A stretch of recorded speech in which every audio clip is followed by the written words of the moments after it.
All right. Thank you guys so much for hopping on today to join both Daniel and I for another coffee break convo. And today we're having a conversation about the future of the signage manufacturing industry. So I'd Woohoo. like to get us kicked off with welcoming Daniel onto the episode. Daniel, if you could take just a brief second to introduce yourself to our audience today. Yeah, of course. Heidi, thank you so much for having me. This is exciting. My name is Daniel. I'm the vice president of Indianapolis Badge and Nameplate Company. It's a family owned business, and it took me a while to get here, actually. It's been in our family since 1976. It's been in operation since 1948. So we're actually celebrating 75 years, but I had a pretty interesting ride to get to the family business. Outside of college, I was a golf professional for 5 years and loved the work. I still play pretty regularly, but I didn't want to work 7 days a week during the summer and really kind of just struggle through those months. So I got out of the golf industry and went into insurance and risk advising with a local insurance agency and really enjoyed my time there. Was on track to possibly buy the agency, but then kind of had a feeling that that industry really wasn't for me anymore. So started looking around, had a conversation with my father about coming to work for him. Had a little bit of apprehension about working with family, nothing because of my dad. We actually have a really good relationship, but just when you work with family, it's interesting some of the complexes that can come up. But finally made the decision to go work for him, and he's looking towards retirement, and I'm looking towards taking over the business in the next few years. So it's an exciting time right now for sure at the Indie Badge Company for sure. Well, first off, congratulations on your career journey. I had no idea that you were a professional golfer at one point.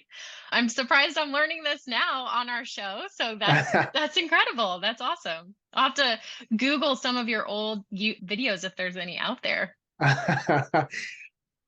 Please don't do that. And I want to make the distinction. I was not a professional golfer. I was a golf professional. There's a little bit of a difference, right? So I never played on the PGA Tour. I helped run a golf course. I So I gotcha. helped give golf lessons. I helped run golf tournaments, things like that. I had to Okay. be somewhat proficient in how I played. So you have to be halfway decent, not necessarily good even, to be a golf professional. But no, I never played in any tournaments outside of local PGA sanctioned tournaments for other golf professionals. So there are videos online of me giving instructions to get my PGA card that I had to do, but those are thankfully very well hidden. So I don't think you'll be able to find them, and you should hopefully not find them because they don't need to be resurfaced. Okay, well, good to know. And clearly, as you can tell, I don't know anything about the golf industry. So that's probably a good thing and why I'm here in STEM. So obviously we're here to talk more about the signage manufacturing industry and just all the different complexities and especially what it looks like for the future. And I'm really excited to talk a lot about the technological advances in the Mhm. signage industry. As you know, I love all the things of tech and STEM. Yeah, So why don't we just go ahead and dive into that a little bit more? sure. If you could just tell me, what are some of the recent technological advances in the signage industry and how they're going to be making an impact for you guys? Mm.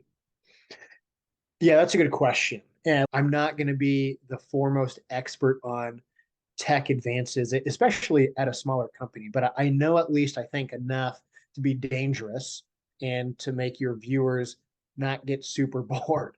So it is interesting, at least, to kind of look at where things are going, especially where they come from. Signage, when you look at a sign on a building, not much has changed in terms of what's being used. Things have upgraded, but we're not seeing the super fast advancements that you're seeing in different technology arenas. So you're not Mhm. really seeing a lot of AI stuff come out yet in terms of signage. In the development of it, you are a little bit. And one of the big areas is with new construction. With Mm. any type of new construction, the planning phase for what signage you're going to need in a building is pretty extensive, but things are always going to be missed no matter what. So one of the last steps to really make sure that a building is functional is a walkthrough for signage, because we want to make sure that as the last changes on some of these blueprints are happening, sometimes we don't always get notified that you're adding a new room or a hallway's being moved, something like that. So when we do our installs, afterward, we need to go through and walk through the building to make sure, does the wayfinding make sense? Do the Mm, directories actually match up with who's in the building? Things like that. Do our industrial signage for electrical panels, for piping, for different things like that, are they actually identifying what's there? mm, So 10 times out of 10, you're going to walk through after things have been done on new construction and say, we need to add this to make it more efficient mm-hmm, because this room is poorly identified.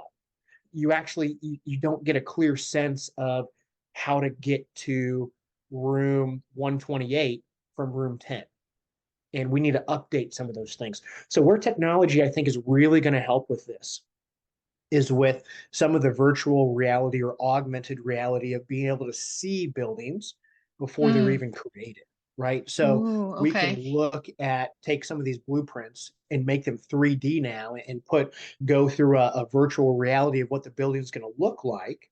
And that updates in real time, right? So if somebody's going to move a hallway, we don't need to wait for plans to be downloaded. We can just look at the actual virtual blueprint of what this is going to be and get a little bit of a better sense of how do we need to identify some of these things in this building. It's not going to be perfect, especially as things progress. They're going to get better. Things are still going to be missed. So I can say probably at least 9.9 times out of 10, instead of 10 times out of 10, you're probably still going to need to go back and redo some things. But some of these emerging technologies are going to be really interesting to see how it can make sign shops more efficient, which is going to be really fun. And then looking at the Internet of Things, because I know you have a big interest in the Internet of Things. I was trying to kind of come up with some examples of how this would really impact signage. And the one that I thought of is looking at illuminated signage, especially exterior illuminated signage. You hate driving by some of those businesses that have one letter out in the middle and it totally Yeah, changes either the name, or meaning it makes it inappropriate, where just one letter right. goes out and all of a sudden, well, you should really fix that pretty quickly. Yeah, Or it just like doesn't make Waffle sense. House. Yes, exactly. Yeah. Waffle House is the perfect example. Like if the W is out, it's now Awful House. Yes, that's right. Yeah. Yeah. Who wants to go to Awful House? Waffle House is a great example. But Internet of Things could be used to help that piece of signage communicate with the vendor to say, hey, this thing's about to go out. We don't want people to have a misunderstanding of what this is. Let's get this fixed before it actually happens. Mm, So, being, like I said, newer, I don't know if that's in place, but I know that's something that could be really, really useful. And I expect we'll see that, if we are not already seeing it come out, something to help the efficiency. And really, in signage, the manufacturing process hasn't changed a ton, but things have come out to make us way more efficient. Lead times are going down. The ability to cut down on how many processes are involved to make one thing are being reduced. So it's really exciting to kind of see where things are going with some of this technology. yeah. Well, and it's interesting that you brought up different types of technology advancements, like the Internet of Things. I love that IoT, like you mentioned. I'm very passionate about that. I'm curious to also talk about the manufacturing processes in the signage manufacturing. Like, obviously, we see a lot of technological advancements, but what does the actual technology look like in the facilities right now? The advancement is coming, but maybe it's not Mm-hmm. here quite yet. And I know that's something that's been really interesting to see, especially like on your LinkedIn page. You post a lot of pictures and videos of your processing. And I'm just curious, what does that look like for Indie Badge? Yeah, That's a really good question. Since we've been around for 75 years, some of our processes are still there that are considered outdated, but we think they're perfect for some of our applications. Why we think they're perfect for some of those applications is because they're efficient, not necessarily because of the process. That if we just gave that process to somebody who is new to business, it may not be the most efficient. But one thing that we're good at is taking the processes that we use and making those super efficient. Since it's been in our family since 1976, we've had a Oh, long time to really make sure that our processes are streamlined and that we yeah. don't have excess flat going on in those to slow them down. Some things just take a while though, right? So even if we have a lot of tech that's in these, silk screening, for example, that's still going to be a process that takes several steps to complete. Right. So, in terms of the processes we use, well, let's look at it in kind of, I guess, two categories. First, the category that people would say, oh, wow, that's really old technology. And then kind of some of the more modern technologies that we like to incorporate. So, when we were founded as just a metal stamping company. I didn't know this piece of history about the United States, or at least Indiana, but in the late 40s, early 50s, if you had a dog, you had to register it with the state and pay a tax. Mm, And so you would register your dog and you would get a dog tag. So mm. dog tags back then weren't just to say, hey, look, this is Ralph, my little wiener dog.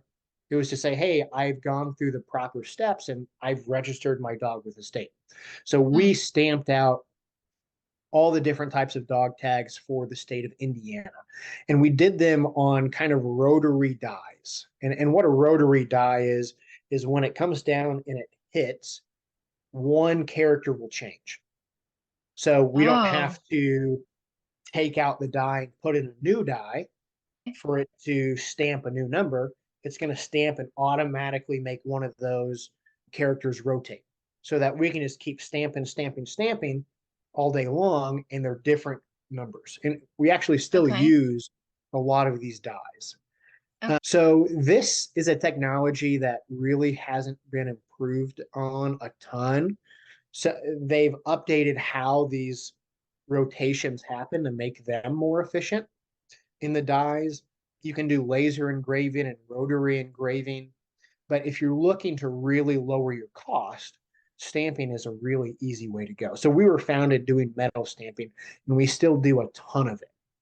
wow. So we have an 80-ton press, which if you have people watching who are in the stamping industry, they're going to say that's nothing because you can get really, really high into how much pressure you're putting down on something. That 80-ton press, that's what we used to use when we were doing all of the badges for IMPD. I think it Okay. maybe in the 80s or 90s, they shipped all of those badges overseas to be made. So thank you for still wanting us to make them. So we have some 80-ton presses, some 10-ton presses that we still use a lot for our mechanical side of things. Some of those presses, though, have been around since the 50s. Mm, So when you look at old technology, most of our presses are in that category of old presses because we don't need to update them. We have people who know how to work on them, who know how to fix them. So they still do perfectly fine for us, and they're still quick, so they're still efficient. okay. There are a lot of really cool things with stamping. So that's one old technology. Some of the other newer technologies and people who are in the larger manufacturing spaces of signage, well, they're probably going to laugh when I say some of these newer technologies that we use because to them they're probably not new, but to us being a smaller company, having these quote unquote new technologies is really nice. This one we've probably been using for 5 years is sublimation. um, it's been around for a while. Probably my guess would be 10 years, but we just recently got into it 5 years ago. You can sublimate on anything. If you go on Etsy, and you and I have had conversations about Etsy before, um, by the way, my Etsy shop. So um, uh, for people listening, the backstory is I thought, boy, we do stuff that's on Etsy. Why don't we jump on and try and get a small piece of the market share of what's on Etsy? So we did custom mugs, we did custom, aluminum little plaques, and I heard crickets. So I met with Heidi and I was like, hey, what the heck is going on? And she made the very astute observation that those things are just oversaturated in the market. And most of those things are done by sublimation. So Hmm. sublimation has been there for a while, and I think you might make some designs, and you might even send some of them out to a shop to make them. Yeah. But most of those are going to be doing sublimation on mugs. So if you buy a mug on Etsy, that's done through sublimation. If you buy a pillow, that's probably done through sublimation. If you buy a T-shirt, that's either done through screen printing or sublimation. So we use it for a host of different applications, whether it's making ID badges. We have a client right now that we just did a large order for them where they needed both front and back. Front was a picture with their name and some graphics. On the back was all of their credentials. They judged, I think, track and field events. So they Hmm. needed to be able to quickly see what credentials they had. So sublimation is great for name badges. It's great for industrial tags as well because sublimation, the same with photo anodizing, it really doesn't come off unless you really go at it. And it doesn't fade that much either unless you leave it in direct sun for a while. Yeah. So sublimation, it has been really nice for us to get into because it used to take us forever to make, let's say, a sheet of 100 tags. We put it in our sublimation press, let it heat for 90 seconds, and now we have 100 tags. Where Wow. before we would have to, either screen print them or we would have to make a custom film. We would have to put them in the vacuum chamber, wait for it to anodize, and it would be a really long process. So now this process of sublimation has really helped. And again, we're Nice. small, so people who are with bigger companies are going to be laughing at what we're doing. But it's been really great for us to have some of these newer quote unquote technologies come in and play a good role. There Well, are so I many new I things was gonna though. say, Daniel, I don't mean to interrupt you, but No, you've mentioned please. several times that, some of our bigger companies out there might listen and laugh, but those bigger companies started somewhere, right? That's right. And just like your company, you even though you've been around for a long time, you're a small local loyal company here in Indianapolis that's doing amazing work for our community. And we admire organizations like yours that's doing phenomenal work, that's steadfast, and it's important. So I don't want you to undermine what you're doing. I feel like you've got to build up some confidence here and be proud of what you're doing, even if it's not the latest and greatest trendy new technology. And that's just a part of our conversation today. So don't worry if anybody's out there secretly laughing. We won't even care about it. No, I appreciate that, and I totally understand that.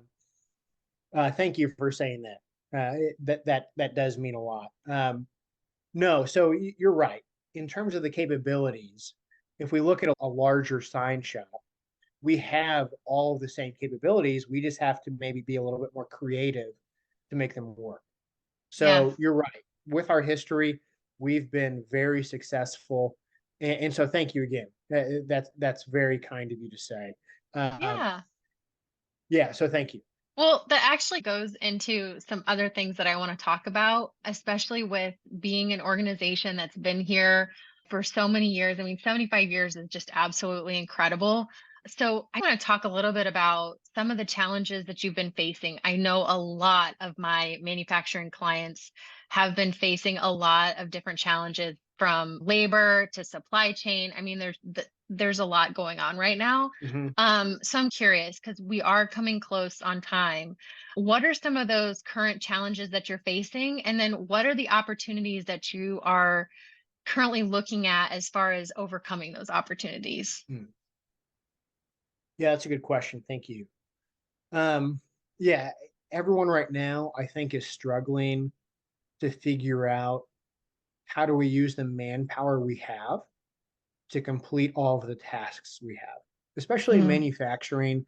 I don't know many manufacturers that are sitting there twiddling their thumbs. right. Right now, most manufacturers are overwhelmed with work and they're looking for people to help. One of the hurdles that we're looking at is how do we be efficient with our time with installations. Okay. Installations always take more time than you estimate, and that's okay. That's part of the job. But we want to be wise in terms of what we think. Who are we sending out to do the installation? Because we really want to be smart in terms of what they could be doing for production. Mm, Because if we take somebody away from production, because we don't have our own specialized installation staff. We okay. use our production staff to help with installations. So we really need to look at our opportunity cost of when we take somebody off of production and have them do an installation, what are they actually missing? So a hurdle right now is just thinking through how do we use our staff to be most efficient to make sure our fabrication is not falling behind, Hmm. but we're also meeting our deadlines for installation. Right. And installation for people who are in it, if they have their own staff, they've kind of felt this pressure as well. Is Hmm. you don't have an installation every day. Unless you're a super big sign shop, you don't have an installation every day. So Sure. having a team that's solely dedicated to installation, you could have a week go by and you're in the middle of production for jobs that are going to be installed, or right then on that certain day, you don't have anything that's ready to be installed. So if you have W-2 employees that are just there to do installation, they're going to be sitting around. And you can train them obviously to do other things to make sure that they're not just wasting your money and wasting their time. But we're trying to be strategic in terms of how do we use our current staff to use their time wisely to make sure installations are being done correctly and efficiently. So that's one hurdle. The other hurdle that we're looking at is the age of our staff. My Mm, dad he still owns the company and is still very active, are in their late 60s to early 70s, and okay. they're really good employees. They don't necessarily want to, and we don't want them to. They want to work for as long as they can, but that doesn't mean in a month they're going to say, "Hey, I'm done working." They've told me Right. they want to work for as long as they're physically able to. Sure. But so we're being wise in terms of who do we bring in, because right now finding people who want to stay, and that's one thing that I want to find is somebody who's not going to say I want to understand how to do a manufacturing job for a year and then leave. So we're Right. trying to be wise in terms of who we hire, especially youth, and bringing in some youth to make sure that we have sustainability going forward. Right. So that's really interesting that you brought up both of those 2 points because a lot of our clients, like, so I, in the industry that I work in specifically, is communications. And the main vertical that we work with is manufacturing. And they bring up these two main hurdles almost every day.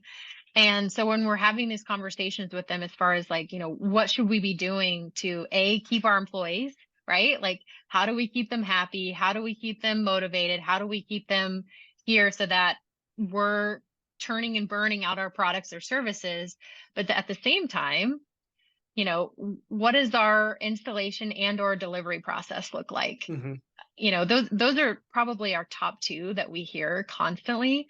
And it's kind of interesting to hear all the different tactics that are being taken on. But one that I've seen that's been extremely successful is the onboarding process with especially young employees that are just looking for ways on how do I get engaged right from the start? Hmm. And then what does that process look like as far as week 1, day 30, day 60, day 90, year 1, and then so on. And so from being a manufacturer, it's a matter of what does my onboarding process look like? And then what kind of changes and adaptations do I have to make to that onboarding process?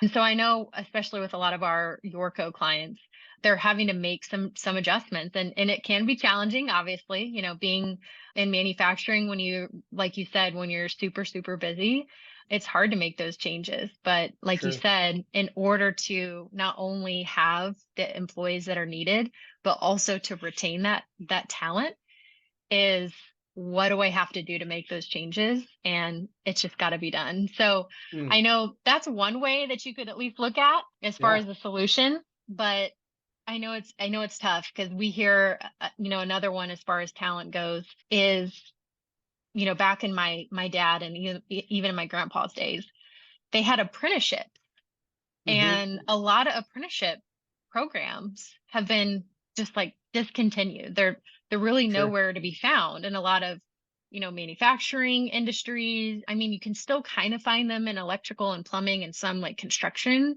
industries, but for the most part in manufacturing, they kind of went by the wayside. So I think apprenticeships is going to be another huge that I feel is going to Mm. be new, but it's really not new because it's been around for a long, long time. So it's going to be interesting to see how that impacts our talent market for sure. Yeah, I agree. I've seen a little bit of a resurgence of that. There are a few companies that I follow online that I worked with in insurance that have really kind of brought that back. And it's all in the manufacturing fabrication space. Hmm. I think part of that is we're seeing a little bit more of a valuation of the trades, which we need, right? Hmm. We're seeing a resurgence of being proud to be in trades, being proud to be in manufacturing, being proud to work in those industries. And Yes. companies are having a lot of a stronger pull with people and wanting to get people set up for success, right? Because there's a trend right now where you look at somebody's resume and they've been at 5 different companies in 7 years. Hmm. And companies want to build a successful retention program. And part of that is, especially in these industries, is getting people a really strong foundation to understand what skills do I need to be successful? Right. How do I communicate clearly with people around me? And apprenticeships are a great way to do that. So you're Yeah. right. I think we're going to see a bigger resurgence, just like we've seen a bigger resurgence in the attention put on trades. Oh, for sure. And it's incredible to know, especially within all the different skilled trade industries, like what you were mentioning before, some of the majority of your workforce is in their 60s and 70s. And you kind of start to question that. Like we see 60 and 70-year-old employees stay with their companies for a really long time. Hmm.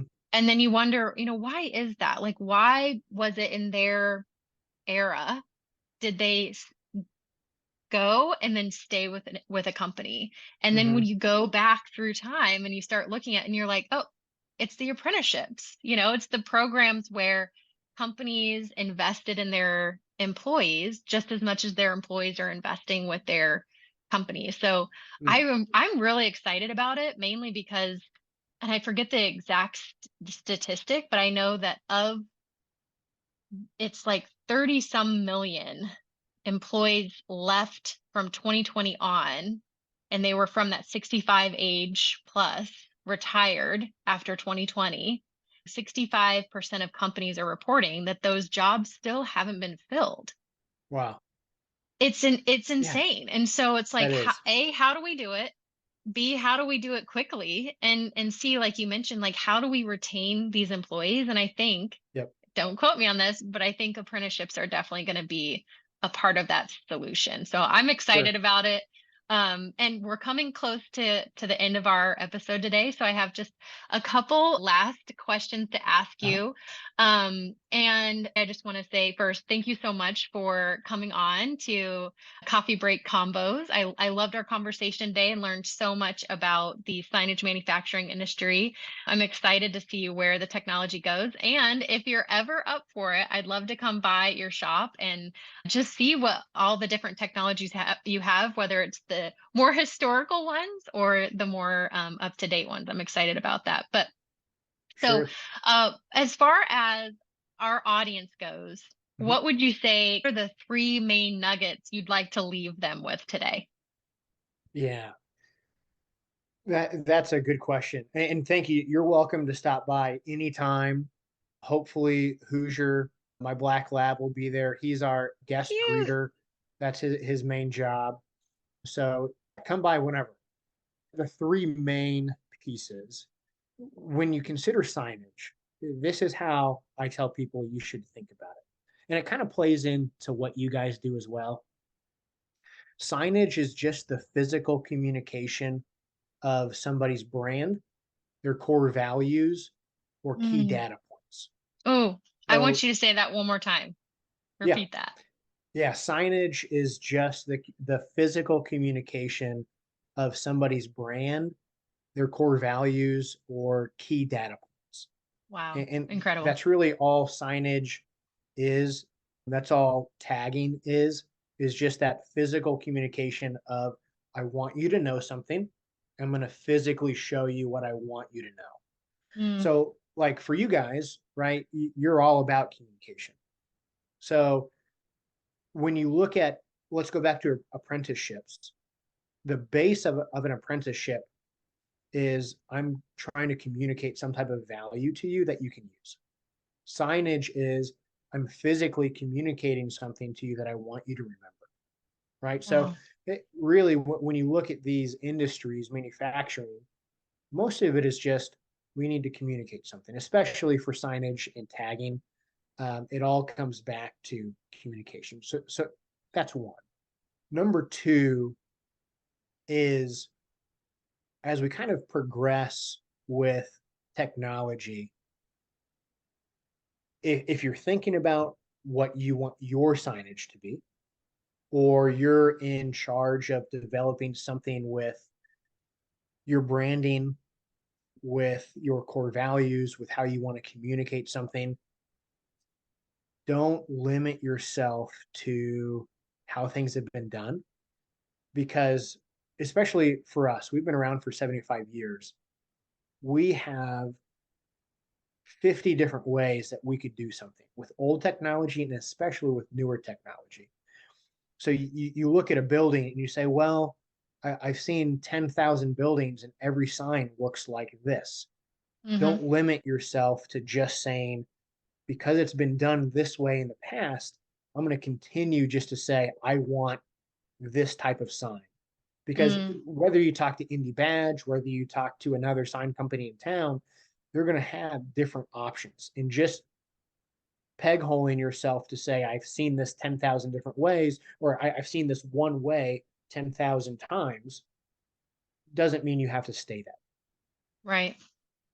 And then the third piece is if you have the chance, stay local when you're looking at manufacturing, especially consider using somebody local, whether that's local to your town, local to your city, local to your business development group, whatever it is. Consider staying local, especially local small, because for small businesses, doing local business is so much more joyful and so much more fulfilling than like our furthest company is in, or our client is in Australia. Mm. It's fun to say, but I would rather work with somebody in Indianapolis than say I have a client in Australia because we can build that personal relationship. So Sure. just think about that personal or that local touch that you can bring in with manufacturing. I love it. I love it. I love all three of those. I think those are some great nuggets our listeners can take away today. And lastly, I love to ask all of our guests that come on to my show is who is somebody in your industry that you would say you admire? Yeah, that's a good question. So being new, I've had to quickly expand my network in manufacturing to kind of get an understanding of how do you survive in this industry. Sure. So the industry I came from, insurance, is very, very different than signage. I was the number one first year agent in the history of the agency I worked for because I developed a good, solid value statement that I could use. But calling somebody in insurance, I mean, identifying pain points for them was the easiest thing ever. It's insurance. Just having insurance is a pain point, right? So it wasn't hard to do that. But coming to signage and identification, you have to be way more creative. And the person I probably learned from the most is a guy my age named Robert Bonjour. His family owns the company, the Offset House. They're a printing company. So they have a lot of cool machinery. They have a lot of cool technology as well. Printing, in terms, if you look at the industry as a whole, where it started with the Gutenberg press to where it is now, the leaps and bounds that the printing industry has made in terms of technology is astounding. Versus Yeah. signage, it's made leaps and bounds, but not nearly the amount they have. But Robert Bonjour has a really great style. I think I've introduced him to you. He's probably one of the, if not in the top five, the best networker I know. Wow. He's really selfless when it comes to helping people succeed. I didn't hear him say this, but I had another colleague who was talking with him and asked him a question. I forget exactly what it was. It was something to the extent of how do you find success, or what do you do to be successful? And he said something along the lines of it's not that I'm looking for success. I just want to surround myself with people who want to see me succeed, and I want to see them succeed.